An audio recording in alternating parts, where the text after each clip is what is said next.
வார்த்தை என்னன்னா பாக்கியவனாய் மாற வேண்டும், பாக்கியவதியா மாற வேண்டும்.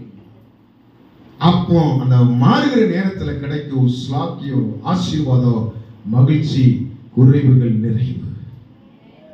ஆமென். அப்புறம் இன்னொரு இதுலயும் தமிழ்ல இன்னொரு மொழிபெயர்ப்பு இருக்கு, விரிவாக்கப்படுதல். பைபிள்ல சொல்கிறது வளம் கொண்டு இடம் கொண்டு பெருகுவாயாக. இதுக்கு ஒரு அர்த்தம் இருக்கு. என்ன இருக்கு? இதுக்கு ஒரு பேர் இருக்கு. என்ன பேரு? ரெகாபோத். ரெகாபோத்னா என்ன அர்த்தம்? வளம் கொண்டு இடம் கொண்டு பெருகுவாயாக. உன் தொழில் பெருக வேண்டுமானால் நீ பாக்கியவனாய் இருக்க வேண்டும். ஆமென். உன் குடும்பங்கள் பெருக வேண்டுமானால் நீ பாக்கியவதியா இருக்க வேண்டும். உன் கையின் பிரயாசத்தை கர்த்தர் ஆசீர்வதிக்கப்பட வேண்டாம், நீ பாக்கியவனா இருக்க வேண்டும்.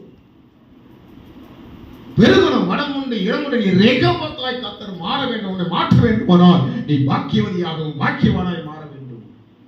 இந்த பாக்கியவானாகவும் பாக்கியவதியாக நம்ம மாற வேண்டுமானால் கர்த்தருக்கு கீழ்ப்படிய வேண்டும், கர்த்தருக்கு பயப்பட வேண்டும். ஹல்லேலூயா. துன்மார்க்கன் கர்த்தருக்கு பயப்பட மாட்டான். சொல்லுகிறது சங்கீதம் 36